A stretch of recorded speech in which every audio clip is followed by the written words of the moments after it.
Banco Central dos Estados Unidos aumenta a taxa de juros, mas no Brasil não muda nada. Tribunal Superior do Trabalho muda a regra sobre horas extras que vai onerar empresas. Polícia Federal desmantela esquema armado para matar autoridades, incluindo o ex-juiz e atual senador Sérgio Moro. Polícia prende 15 membros de facção que promove atentados no Rio Grande do Norte. Resgate de trabalhadores em condições análogas à escravidão mais que dobrou no primeiro trimestre. Brasil é o país com mais denúncias de manipulação de resultados de eventos esportivos, incluindo jogos de futebol. No Dia Mundial da Água, a ONU faz alerta sobre a situação crítica que o mundo está prestes a enfrentar. A boa notícia é que cientistas descobriram que a gordura ruim do ser humano pode ser transformada em boa. Agora, no Jornal das 22.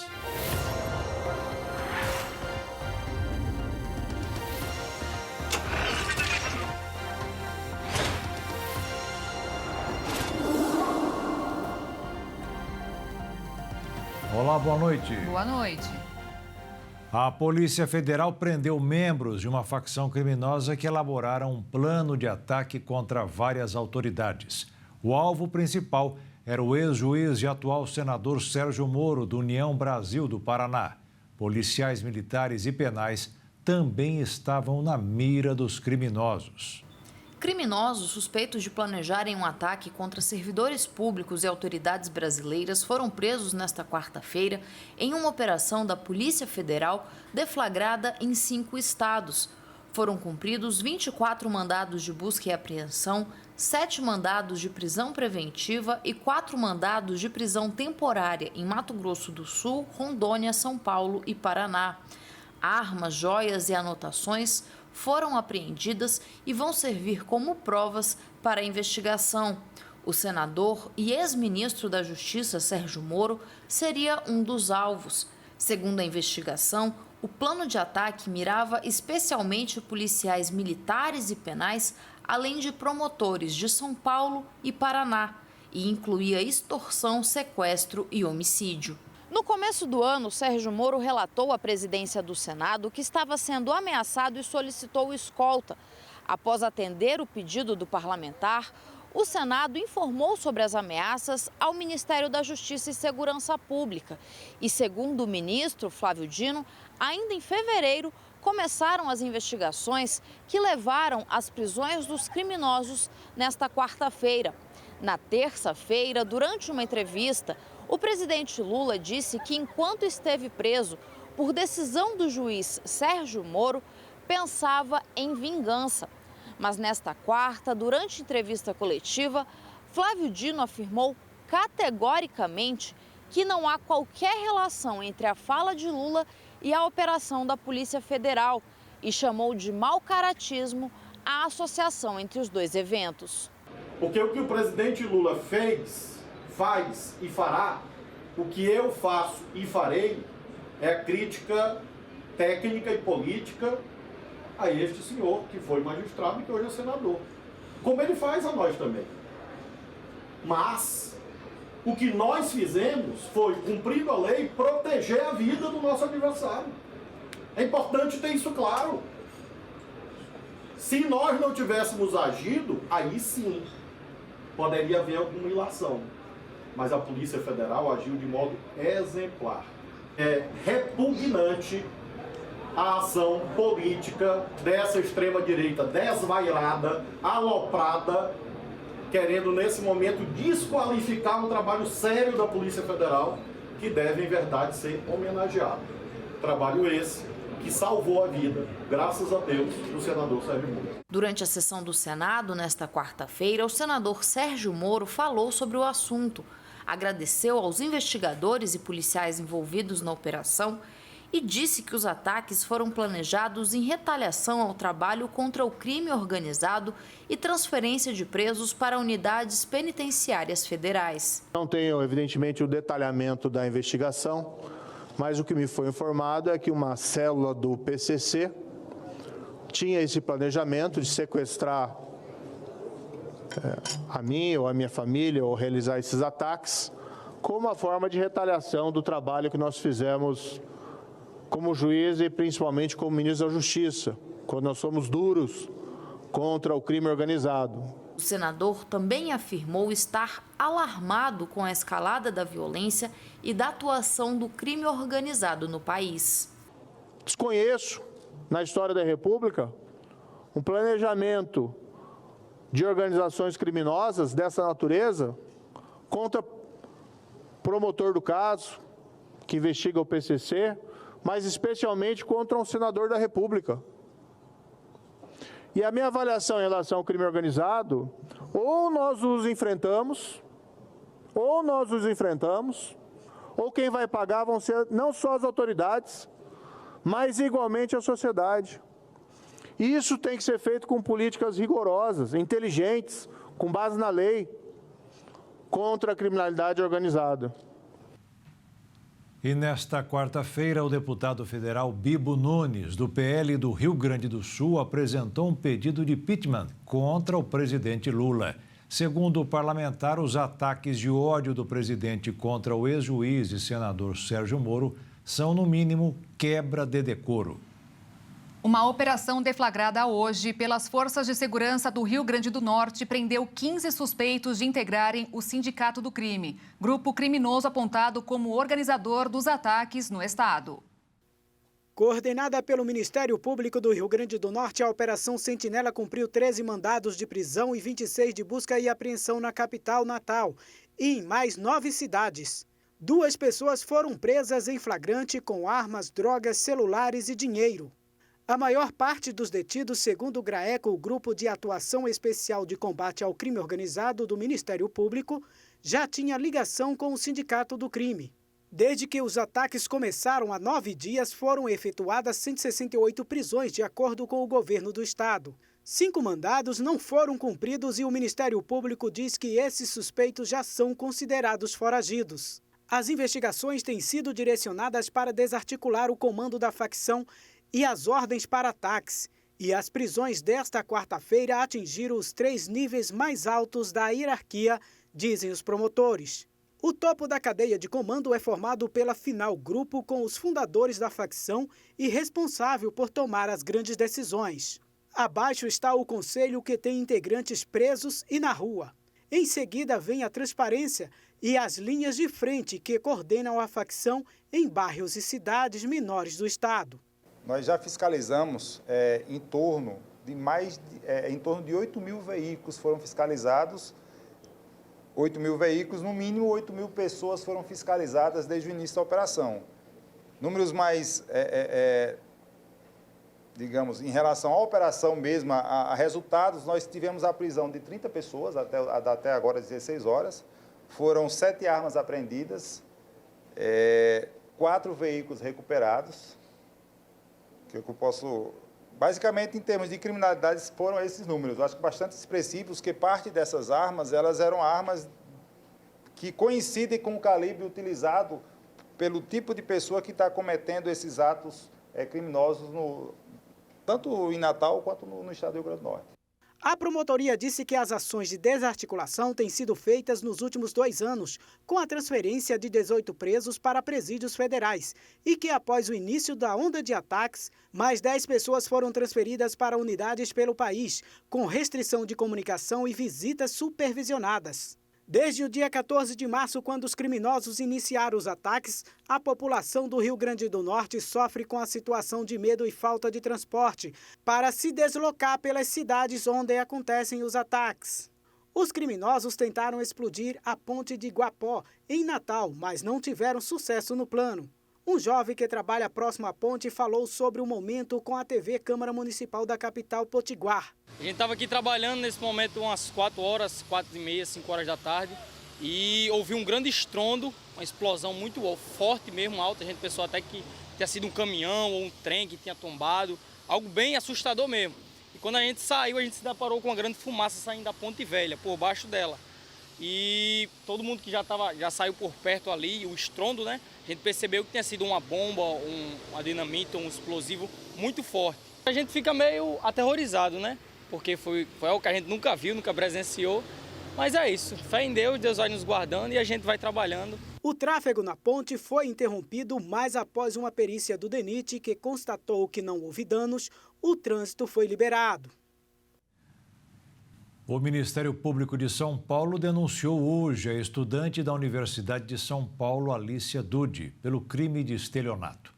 A jovem é acusada de ter desviado quase R$1 milhão destinados à festa de formatura de sua turma da Faculdade de Medicina. O promotor Fabiano Pavan disse que a jovem cometeu o mesmo crime 8 vezes e ainda tentou mais uma, mas dessa vez sem sucesso. O caso agora vai à Justiça, que decidirá se acata ou não a denúncia contra a Alicia. Fevereiro foi o mês mais violento no trânsito dos últimos 6 anos na cidade de São Paulo. Foram 66 mortes no mês passado, o que representa um aumento de 53% em relação a 2022. O índice só fica abaixo de 2017, quando foram contabilizados 69 óbitos. A Prefeitura da capital paulista não esclareceu o motivo do aumento. Segundo números do Infociga, o sistema que contabiliza os acidentes no estado. O aumento foi de 53% em relação a fevereiro de 2022. O índice de ocorrências na cidade de São Paulo só ficou abaixo de 2017, quando foram contabilizados 69 óbitos no mês. Dos 66 mortos em fevereiro passado, 23 estavam a pé, 19 em motos, 18 em carros, 3 em bicicletas, 2 em caminhões e 1 não foi informado. Os homens continuam sendo os que mais morrem no trânsito, 74% dos mortos. A Secretaria de Mobilidade e Trânsito de São Paulo diz que vem adotando várias medidas para reduzir os acidentes e os números de mortos e feridos, como áreas de espera para motos nos cruzamentos e a faixa azul para os motociclistas. Ainda segundo a Secretaria, até 2024, a meta é reduzir o índice de mortes no trânsito da capital para 4,5 por 100 mil habitantes. E veja a seguir, Tribunal Superior do Trabalho muda a regra sobre horas extras que vai onerar empresas. E ainda, Banco Central dos Estados Unidos aumenta a taxa de juros, mas no Brasil não muda nada.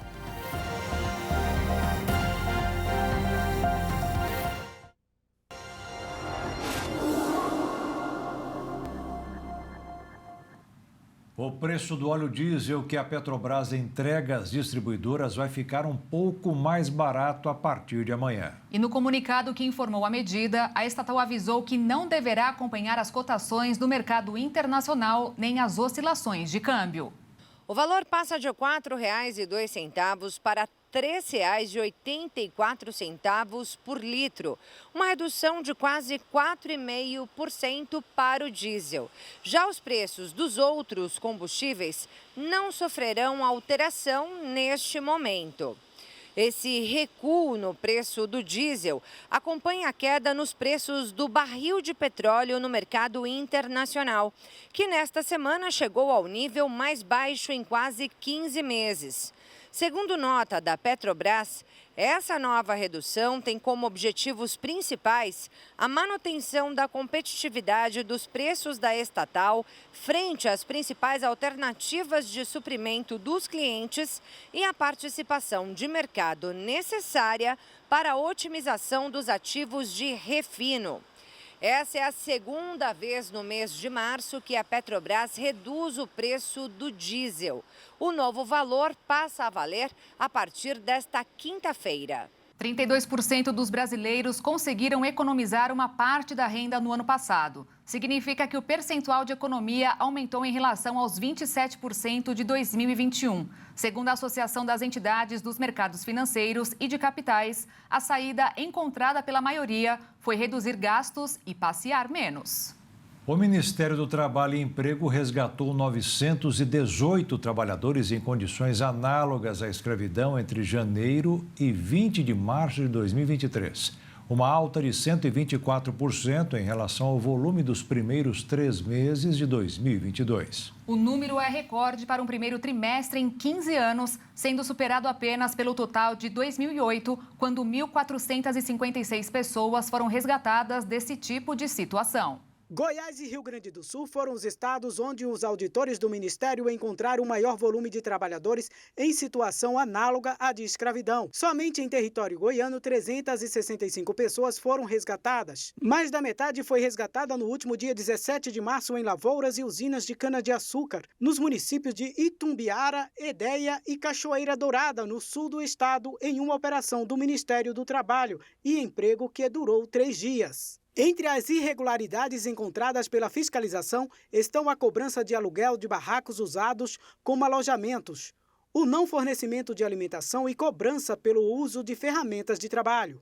No Rio Grande do Sul, 293 pessoas foram resgatadas até o dia 20 de março.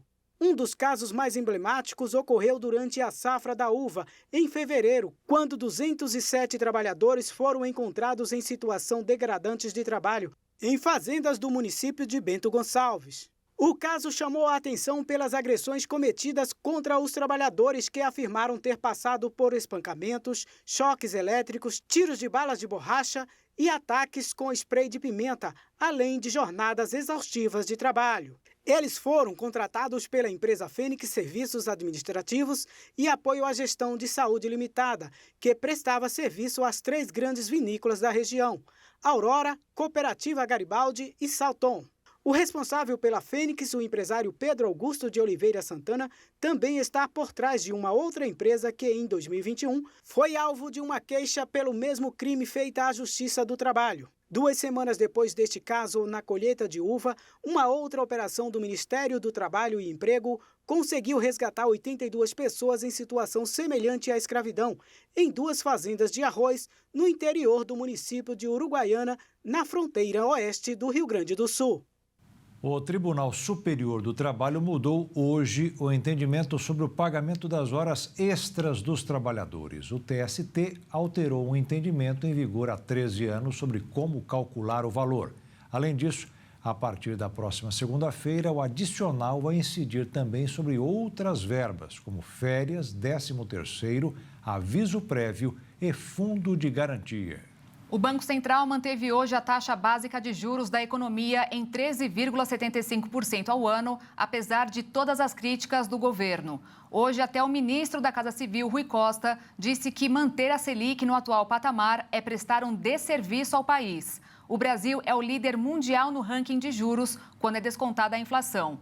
Já nos Estados Unidos, o Banco Central aumentou os juros em 0,25%, menos do que das 3 vezes anteriores. A postura é atribuída à cautela com a situação do mercado financeiro, que já teve a quebra de 2 bancos. A taxa norte-americana agora vai variar no intervalo de 4,75% e 5%. A quarta-feira no mercado financeiro foi de decisões de juros do Comitê de Política Monetária e do Banco Central norte-americano, que decidiu elevar a taxa em 0,25%. Um aumento dentro do esperado, que não provocou movimentos mais acentuados na cotação do dólar, que encerrou em queda de 0,18%, cotado a R$ 5,23 na venda.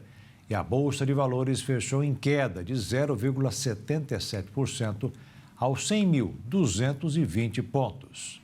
O governo reduziu a previsão de saldo negativo nas contas públicas este ano. No orçamento estava aprovado um rombo de 231 bilhões de reais. Hoje, o ministro da Fazenda, Fernando Haddad, informou que o valor não vai passar de 108 bilhões de reais, menos da metade. O ministro disse que pretende alcançar o resultado com redução de gastos e aumento de arrecadação. A nova tabela para serviços funerários em São Paulo, depois que o serviço foi privatizado, teve aumento de quase 400%. Um sepultamento simples em qualquer um dos 22 cemitérios da capital paulista, que antes era em torno de R$ 300, hoje custa mais de R$ 1.400. Quem tem renda de até 3 salários mínimos continua sem pagar nada. Assessores de vários deputados estão dormindo na fila da Assembleia Legislativa de São Paulo. É isso mesmo. Desde ontem, 45 funcionários que trabalham com parlamentares aliados ao governador Tarcísio de Freitas, do Republicanos, estão no corredor do prédio da Lesp, onde vão ficar até sexta-feira, quando serão abertas as inscrições para a apresentação de projetos de lei e para a instalação de CPIs. A prioridade será dada pela ordem de chegada. Como só podem funcionar 5 CPIs ao mesmo tempo, a intenção é evitar a abertura de alguma que prejudique o governo. Os oposicionistas chegaram tarde e estão nos últimos lugares. Hoje à tarde, os líderes partidários fizeram uma reunião com o presidente da Assembleia, deputado André do Prado, do PL, para que os assessores saiam do local. Não deu certo e a fila continua. Pois é, ossos do ofício. E não é novidade que o desejo de muitas pessoas é trabalhar. E fica ainda melhor quando as tarefas são desempenhadas com satisfação. Muitas vezes isso acontece graças ao amor da família. De um desejo de empreender logo após largar o emprego formal e o nascimento da filha, a Marina viu em uma receita tão simples de família uma oportunidade de desenvolver um novo negócio. E eu sempre gostei de cozinhar e eu entendi que aquela palavra era para mim. E a partir dali eu comecei a conversar com Deus para que Deus me direcionasse do que eu precisava fazer. E aí eu brinco que Deus jogou um pacote de rosca de polvilho congelada na minha cabeça, assim. Porque a minha mãe sempre fez rosca de polvilho em casa, que a mãe dela fazia. E eu acabei assumindo eu assim, vou fazer rosca de polvilho também, porque eu sempre comi, sempre tive em casa. Vou fazer essa rosca e vou começar a vender. E aí eu comecei a pensar assim, vou fazer de alguns sabores também. Vou tentar doce, vou tentar salgada, vou tentar outras opções. Fomos fazendo testes e eu fui aprender a fazer, porque eu também não sabia até então. E tudo foi acontecendo assim. Em uma semana a gente fez um planejamento, se organizou. Eu fiz os pacotes e levei para umas amigas e disse, se vocês gostarem, vocês postem no Instagram e me marca. Fiz o Instagram da marca e mandei para elas. Elas gostaram, postaram e começou a tomar uma proporção bem grande, assim. As roscas de polvilho são muito tradicionais na região sul do país. E além delas, a Marina vende a chimia, um doce de fruta, aquele de compota para muitos, mas que também traz recordações, principalmente nas tardes de café na casa dos avós. A receita de família veio através da mãe, que passou os cuidados e também todos os detalhes para que tudo desse certo. A receita era da minha avó, né, da mãe da minha mãe, que sempre fez rosca de polvilho, e a minha mãe também sempre fez a rosca de polvilho. Só que eu nunca tinha feito. Mas aí, quando eu tive essa ideia, a mãe entrou comigo, né? Eu pedi a ajuda dela para trazer isso. E junto com essa ideia, eu também quis trazer essa conexão de família, sabe? Porque isso sempre remeteu à minha casa, né? À minha família, assim, um momento de comunhão, café, todo mundo junto. Então, o nome chimia também me remete à minha outra avó, que é a mãe do meu pai, que sempre fez muita chimia, então chimia, pão caseiro, tudo isso que traz esse ambiente família, né, que traz essa memória afetiva, foi o que a gente quis trazer com a nossa empresa. Hoje ela vende em média 800 unidades de roscas por semana. Cada pacote contém 6 delas, congeladas. E na hora de consumir, são feitas na fritadeira sem óleo, o que faz com que muitos caiam no gosto da receita. Ela buscou a ajuda de alguns órgãos para sair da informalidade e abrir as portas do seu ateliê. Eu sou formada em administração. E o meu marido também, ele é engenheiro, então a gente já tinha uma expertise de mercado, né, anteriormente, mas eu busquei alguns cursos do Sebrae também, tenho buscado também contador, né, para dar um auxílio mais profissional, porque faz um mês que a gente abriu aqui, então a gente também está se estruturando nesse sentido, mas teve esses apoios e a nossa expertise mesmo. A expertise, o amor, a família. As roscas de polvilho da Mari estão fazendo o maior sucesso. Além da loja física, ela divulga os produtos de forma online e faz entregas via delivery, o que facilita as vendas. Pelos produtos não possuírem glúten ou lactose, abrange ainda mais uma parte da população que tem a alimentação restrita. O negócio vem dando certo e a felicidade de se estar em família também. É muito bom, até emocionante, né? Porque quando ela falou nessa proposta de fazermos as roscas, Eu fiquei pensando assim, será? Né? Porque a gente faz isso tanto na família, né? E aí ela disse, mãe, vamos fazer essa coisa, né? Como essa proposta de vó, como ela fala. E essa receita é da minha mãe, da vó-cota, né? Como a gente chama a minha mãe, eu estou chamada de vó-cota. Então, assim, é muito bom, é muito prazeroso. Eu estou me sentindo, assim, muito feliz. Porque, assim, se os filhos estão felizes, nós também ficamos felizes. Mais uma receita simples de família que virou negócio. Hoje, mãe e filha trabalham juntas para conquistar os seus objetivos. E o principal deles, fazer com que muitas famílias voltem a compartilhar esse momento, sentadas à mesa para aquele café com simplicidade, sabor e muito amor.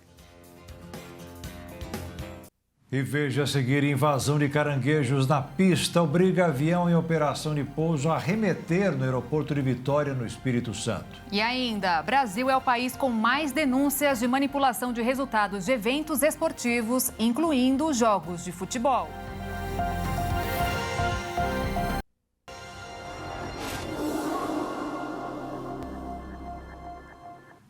Começou hoje em São Paulo e em Belo Horizonte, Minas Gerais, a vacinação de pessoas com mais de 18 anos contra a Mpox, que já foi chamada de varíola dos macacos. A campanha nacional foi iniciada no último dia 13. Desde o começo do ano, foram confirmados em todo o país mais de 10 mil casos da doença, que provoca erupções cutâneas em várias partes do corpo, incluindo o rosto e a palma da mão. A recomendação é que o imunizante não seja administrado junto com outros. Quem tomou vacina contra a Covid, por exemplo, deve evitar, por enquanto, a prevenção da Mpox. E o estado de Minas Gerais está liderando o número de casos de dengue no Brasil. De acordo com o levantamento mais recente do Ministério da Saúde, somente nesses primeiros 3 meses do ano, o estado já registrou 67 mil possíveis casos da doença, uma alta de 677% quando comparado ao mesmo período do ano passado. O aumento fez com que as prefeituras decidissem abrir suas unidades de saúde aos fins de semana e decretassem estado de emergência. E no Mato Grosso do Sul foi o número de casos de chikungunya que aumentou. Mais de 1.000 pessoas já foram contaminadas este ano. A preocupação é ainda maior, porque o nosso vizinho, o Paraguai, está com uma epidemia da doença. Ô mosquitinho danado!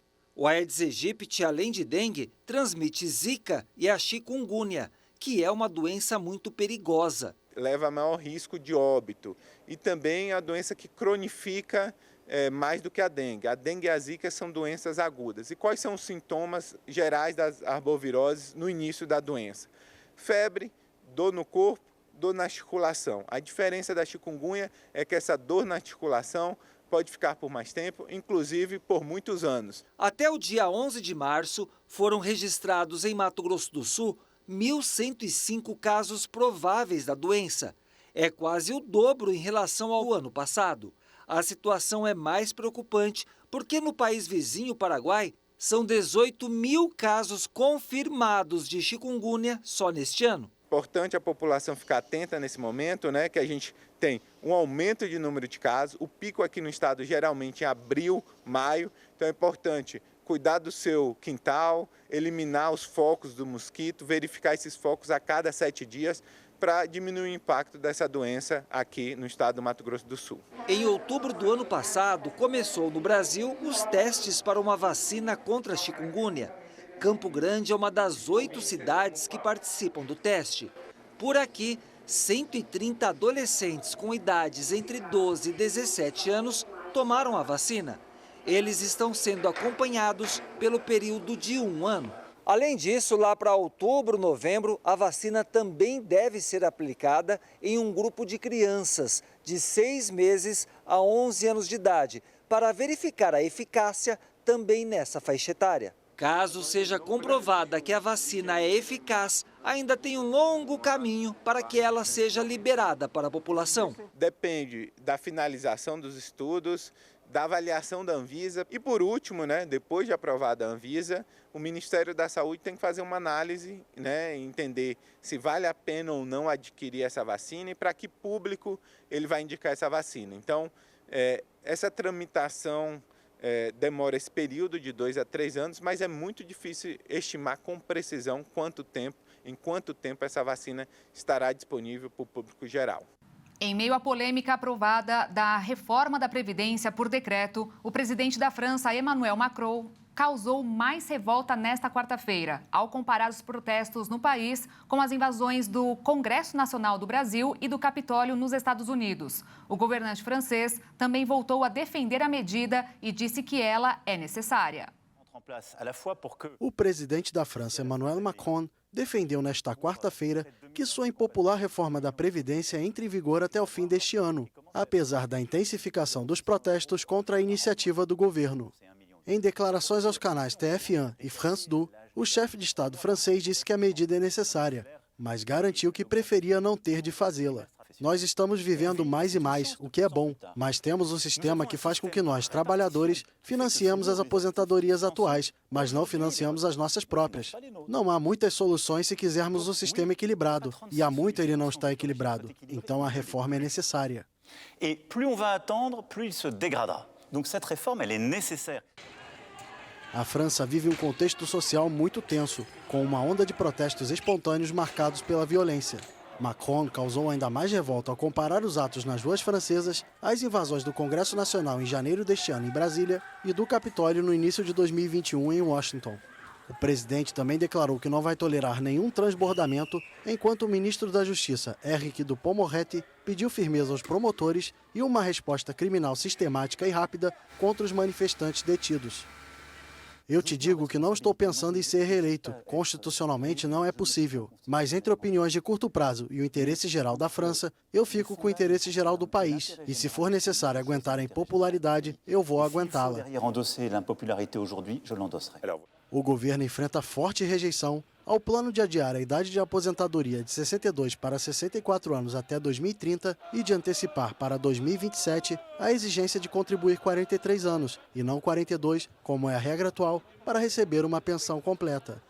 Após inúmeras manifestações, a tensão explodiu na última quinta-feira, quando Macron e a primeira-ministra da França, Elisabeth Borne, anunciaram a adoção da reforma por decreto, porque temiam perder a votação na Assembleia Nacional. Agora, o texto passa por análise do Conselho Constitucional.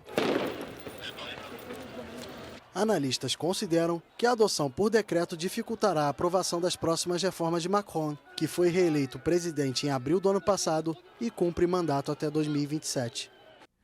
O Brasil foi o país com mais suspeitas de manipulação de eventos esportivos no ano passado. Pelo menos 152 partidas terminaram com resultados duvidosos, de acordo com o relatório anual de uma empresa líder global em tecnologia esportiva, parceira da CBF, da UEFA e da FIFA. Dos mais de 150 jogos identificados como suspeitos no ano passado, 139 eram de futebol, o esporte mais popular do país.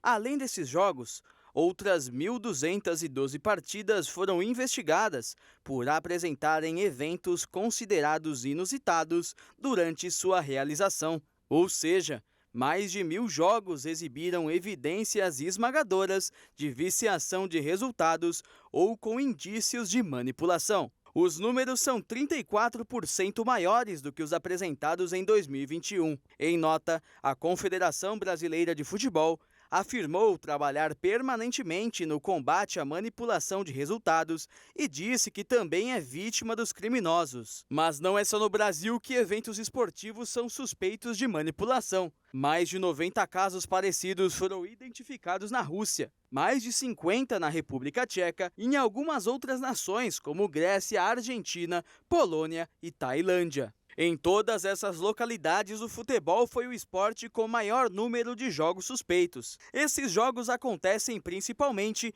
em competições inferiores, como na terceira divisão nacional e em ligas regionais, onde não existe muita fiscalização e cobertura da mídia. Apesar de ser o principal alvo, Não é apenas no futebol em que as manipulações de resultados acontecem. A média de partidas duvidosas em todos os esportes subiu para 1 a cada 475 em 2022. Esse número era 1 a cada 545 em 2021. O basquete, por exemplo, teve crescimento de aproximadamente 250% dos casos, principalmente na Europa, continente com maior índice de manipulação, seguida por Ásia e América do Sul. Ao todo, foram aplicadas 169 sanções esportivas ou criminais a suspeitos de trapaça ou desrespeito às leis, em 21 países diferentes no ano passado. Apesar desse crescimento, 99% dos eventos esportivos estão livres de viciação de resultados, e nenhum esporte teve taxa superior a 1% de ocorrências. O Ministério da Educação lançou hoje uma pesquisa para saber como está o ensino das crianças brasileiras. Segundo a Base Nacional Comum Curricular, quem chega ao 2º ano do ensino fundamental deve estar devidamente alfabetizado, sabendo ler e escrever. O resultado do levantamento será apresentado em maio, quando deverá ser lançado um novo programa nacional sobre o assunto. Uma situação peculiar ocorreu esta semana no aeroporto de Vitória, no Espírito Santo. Um voo precisou arremeter, ou seja, deixar de pousar a aeronave. O motivo, um caranguejo na pista. Tudo parecia normal no voo entre o Rio de Janeiro e a capital capixaba. Mas quando o avião estava prestes a pousar, o piloto precisou fazer um comunicado um tanto quanto diferente aos passageiros da aeronave. Infelizmente não foi possível o nosso pouso em Vitória. Acredite se quiser, a aeronave que pousou um pouco à nossa frente reportou uma quantidade absurda de caranguejos na pista. Acredite se quiser. A situação causou risos aos passageiros, que preferiram levar a situação com leveza e humor. A Zurich Airport Brasil, que administra o aeroporto de Vitória, disse que, na verdade, apenas um caranguejo estava na pista. Por causa disso, a equipe de fauna do terminal foi acionada. A empresa reforçou que este é um procedimento padrão e que logo após a retirada do animal, as operações continuaram normalmente. Essa situação ocorreu porque o aeroporto fica localizado em uma área de manguezal e não é incomum que caranguejos apareçam na região. Mas a aparição tem ainda uma outra explicação. Segundo a Prefeitura de Vitória, até o dia 27 de março, próxima segunda-feira, acontece o 5º período de andada dos caranguejos açu, que é o período reprodutivo. Dessa forma, a passagem para o aeroporto em sentido do manguezal fica mais recorrente. Mesmo com a situação inusitada, a aeronave demorou apenas 10 minutos para pousar e o que ficou foram os momentos de risos e descontração que a tripulação vivenciou. Vai fazer uma vistoria, recolhimento desses caranguejos e de mais 10 a 15 minutos, então receberemos autorização para prosseguir na aproximação e pouso em Vitória. E a seguir, cientistas descobriram que a gordura ruim do ser humano pode ser transformada em boa. E no Dia Mundial da Água, a ONU faz alerta sobre a situação crítica que o mundo está prestes a enfrentar.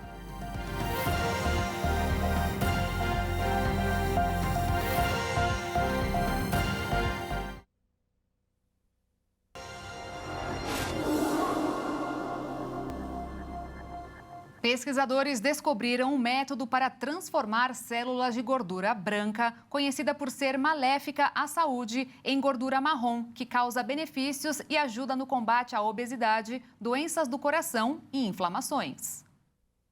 Para entender o tamanho da descoberta, temos que ter em mente que o nosso corpo tem 3 tipos de tecidos: marrom, bege e branco. A gordura marrom é muito boa para os seres humanos, sendo responsável pela queima de muitas calorias, criando calor por meio de um processo chamado termogênese. Já a temida gordura branca tem como principal função o armazenamento do excesso de açúcar e carboidratos. E a bege é um dos tipos de gorduras corporais que também queima calorias. Um estudo realizado por uma universidade da Califórnia, nos Estados Unidos, e da Universidade de Copenhague, na Dinamarca, mostrou ser possível transformar a gordura branca em marrom. Para chegar ao resultado, os pesquisadores fizeram alterações genéticas nas células da gordura branca, que ao final do processo se converteu em marrom, que por sua vez, quando cultivada em laboratório, foi injetada em ovelhas que sofriam com excesso de peso. Os animais foram capazes de usar a gordura marrom injetada para queimar a branca. A descoberta é um avanço e tanto na medicina,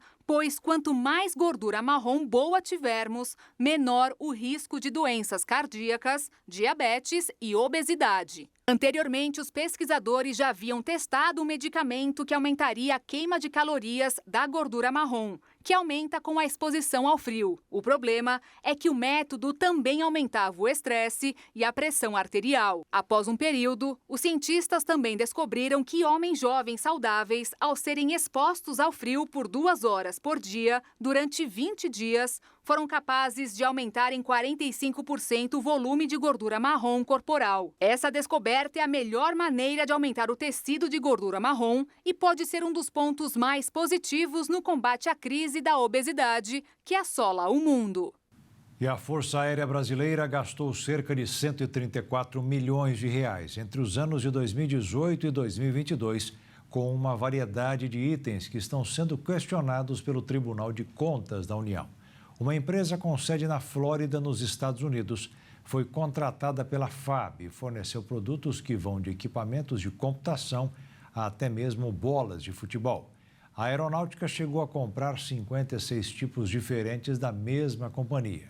As informações estão em um relatório de auditoria preliminar do TCU, ao qual o jornal O Estado de São Paulo teve acesso. O presidente Lula inaugurou na Paraíba um complexo de energia renovável capaz de abastecer 30% do estado. No evento foi anunciado um investimento de 50 bilhões de reais para a transição energética do país. O complexo de energia limpa, inaugurado nesta quarta-feira na Paraíba, combina o uso da tecnologia eólica, ou seja, energia gerada pelo vento, e da tecnologia solar. São 2 parques que receberam investimento de 3 milhões de reais e vão gerar eletricidade para 30% do estado da Paraíba. A inauguração contou com a presença do presidente Lula e do ministro de Minas e Energia, Alexandre Silveira. Durante a inauguração, o ministro anunciou um investimento de 50 bilhões de reais para coordenar a transição energética no país. Com este recurso, será possível construir novos parques de energia eólica na região Nordeste. De Brasília, Jaqueline Fonseca. O presidente Lula e a governadora de Pernambuco, Raquel Lira, assinaram um acordo de gestão compartilhada do arquipélago de Fernando de Noronha nesta quarta-feira. O contrato será homologado pelo ministro do Supremo Tribunal Federal, Ricardo Lewandowski, também presente no Palácio do Campo das Princesas, sede do governo pernambucano. A gestão ambiental e a fiscalização do uso do solo no arquipélago serão feitas pela União e pelo Estado de Pernambuco com o apoio respectivo do Instituto Chico Mendes de Conservação da Biodiversidade e da Agência Estadual do Meio Ambiente de Pernambuco. Em 10 de março, a Advocacia Geral da União protocolou no STF o documento que formaliza o acordo para a gestão compartilhada do conjunto de ilhas. As apreensões de bens e produtos relacionados às infrações ambientais na Amazônia tiveram alta de 157% e o número de embargos cresceu 85% no mesmo período. Já o número relacionado a desmatamento e outras infrações contra a flora amazônica, de janeiro a meados de março, aumentou 169% em relação à média para o mesmo período nos 4 anos anteriores, de acordo com o Instituto Brasileiro do Meio Ambiente e dos Recursos Naturais Renováveis, o IBAMA. As apreensões impedem que os infratores obtenham financiamento, além de restringir o comércio de produtos ilegais. Só que mesmo com a priorização de operações na região, as autuações ambientais, se compararmos os 73 dias iniciais de governo, de 1º de janeiro a 14 de março, com a média para o mesmo período nos anos de 2019 a 2022, houve aumento de 42% em todo o país. E neste Dia Mundial da Água, a ONU publicou um relatório que alerta sobre o risco de uma crise global de escassez de água. O documento apontou ainda que a carência deste recurso pode se tornar mais frequente na América do Sul e em outras partes do mundo. A água, como um mineral que está presente em toda a natureza em seus estados sólido, líquido e gasoso, tem um papel tão importante para a vida e, ao mesmo tempo, é tratado de forma desastrosa pela humanidade. Mesmo sendo um recurso peculiar, por se autorrenovar pelos processos físicos e químicos, a água não é infinita. Dessa forma, a ONU publicou um relatório sobre a ameaça que o recurso está passando. O documento alertou para a falta ou excesso de água em alguns lugares e água contaminada em outros, além de chamar atenção sobre a escassez, que está se tornando endêmica devido ao consumo excessivo e à poluição, enquanto o aquecimento global aumentará a escassez sazonal, tanto em áreas com água abundante, quanto naquelas já esgotadas. O secretário-geral da ONU, Antônio Guterres, disse durante a apresentação do relatório que nós, humanos, quebramos o ciclo da água, destruímos ecossistemas e contaminamos lençóis freáticos. E, com isso, a água terá um fim trágico. Além disso, Guterres disse que estamos drenando o sangue vital da humanidade por meio do consumo excessivo vampírico e do uso insustentável, e o evaporando por meio do aquecimento global. O relatório observou o impacto da contaminação dos suprimentos de água existentes devido ao baixo desempenho ou à inexistência de sistemas de saneamento.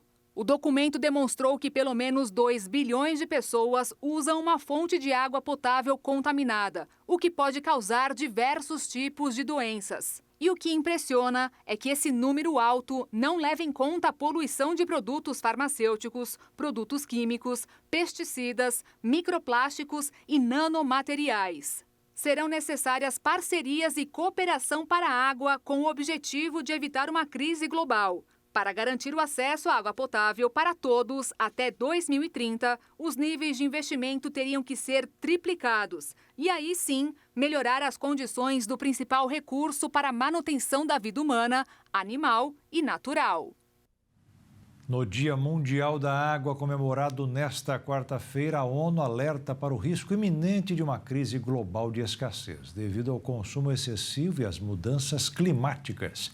Acompanhe na reportagem da Maria Clara Leite.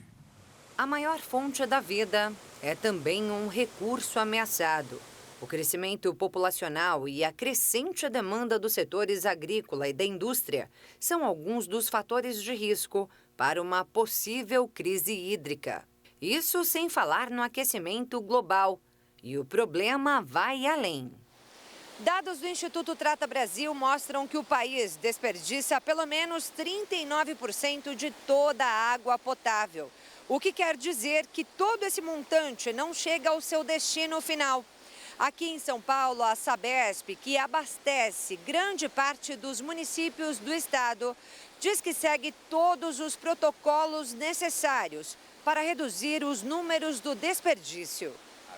A água é um recurso natural, muitas pessoas tendem a achar que a água até é um recurso infinito, mas ela não é infinito. A água é um recurso que pode acabar, talvez por mudanças climáticas, com secas prolongadas, mas também com o mau uso da água. O gerente da Companhia de Saneamento Básico do Estado de São Paulo nos mostrou como é feito o tratamento da água nessa unidade que abastece as regiões sul e oeste da capital paulista. Aqui é a chegada da água bruta, então aqui ela recebe o produto coagulante, que é a primeira etapa do processo de tratamento. Daqui ela segue para os floculadores e decantadores. Que ficam ali, é isso? Isso, que ficam, eles são distribuídos igualmente dos dois lados da estação. Então eu tenho 4 decantadores de um lado e 4 decantadores do outro. E 16 filtros de cada lado da estação. Aqui nós temos os tanques onde são estocados os produtos químicos utilizados. Então, nesse caso aqui são os coagulantes. Lá naquele prédio eu tenho o cloro e o ácido fluorsilícico, que ele é adicionado na água para prevenção de cárie dentária. Depois da decantação, a água passa pela filtração e segue para a correção de cloro e pH. Lá ao fundo nós temos reservatórios de água tratada, que depois será distribuída para as residências. Apesar de toda a tecnologia existente para o tratamento da água, é preciso conservá-la. Neste Dia Mundial da Água, a lição que fica é o respeito ao recurso, que não pode ser poluído ou desperdiçado. Um aprendizado que vale para todos, inclusive aos pequenos. As crianças precisam estar sempre conscientizadas, porque as crianças serão o nosso futuro e elas vão ser os adultos de amanhã, elas vão ter essa consciência para proteger esse recurso tão fundamental para a vida. E o Jornal das 22 termina aqui. Obrigada pela sua companhia, um ótimo fim de noite para você e até amanhã. Uma boa noite, fique na paz. Tchau.